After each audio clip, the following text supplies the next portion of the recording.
This week at Interior. Secretary Haaland traveled to Houston, Texas as part of the administration's Investing in America tour to highlight investments being made through the bipartisan infrastructure law to create jobs and address legacy pollution. While there, the secretary hosted a roundtable with labor leaders, environmental justice advocates, and community members to discuss progress on implementation of the law. She then visited 2 sites in the Houston area where funding is being used to plug orphaned oil and gas wells. Deputy Secretary Boudreaux continued the Investing in America tour with travel to Alaska. He announced more than $16 million in new funding from the bipartisan infrastructure law to enhance the resilience of ecosystems and salmon in Alaska's Yukon-Kuskokwim and Norton Sound region through co-stewardship with Alaska Native tribes. Known as a Gravel-to-Gravel initiative, this effort will support locally led management and restoration in partnership with the more than 117 federally recognized Alaska Native tribes that rely on the salmon, migratory birds, and other subsistence resources provided by these watersheds.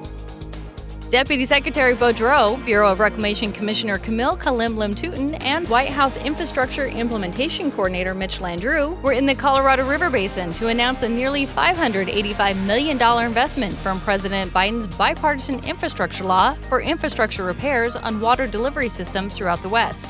Funding will go to 83 projects in 11 states to improve water conveyance and storage, increase safety, improve hydropower generation, and provide water treatment.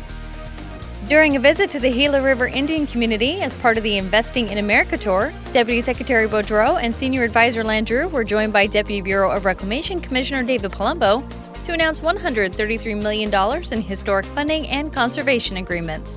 The funding will help the Gila River Indian community and water users across the Colorado River Basin protect the stability and sustainability of the system.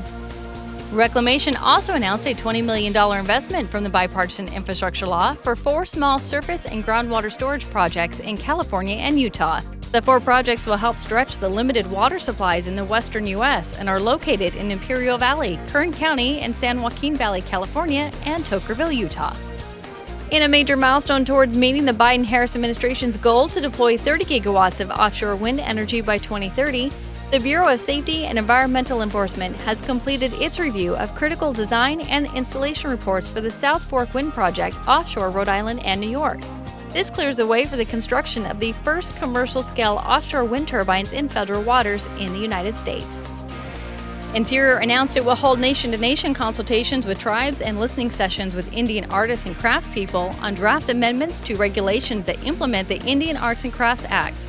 This is a truth in advertising law that makes it illegal to sell any art or craft product in a manner that falsely suggests it is Indian-made. The updates are aimed to help ensure that Native people can receive fair compensation for their work and further protect the authenticity of Indian-made products. Assistant Secretary for Water and Science Tanya Trujillo participated in a Nehima Nahadsan gallery event this week to showcase Landsat imagery of the Navajo Nation. The gallery event, which translates as Our Mother Earth, was a partnership between the U.S. Geological Survey, NASA, the Navajo Nation Museum, and others. It provided a chance to reflect on the images, tools, and data provided by the Landsat program, which has used satellites to collect Earth imagery for 50 years. This week, Principal Deputy Assistant Secretary for Land and Minerals Management Laura Daniel Davis and Bureau of Land Management Director Tracy Stone Manning celebrated the conveyance of 5 acres of public land in Clark County to the state of Nevada for affordable housing.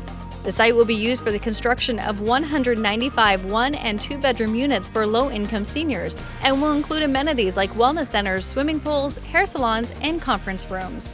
Funding for the projects was generated through the sale of public lands under the Southern Nevada Public Land Management Act. The National Park Service announced the addition of 963 acres to the preserve portion of New River Gorge National Park and Preserve near Sandstone, West Virginia.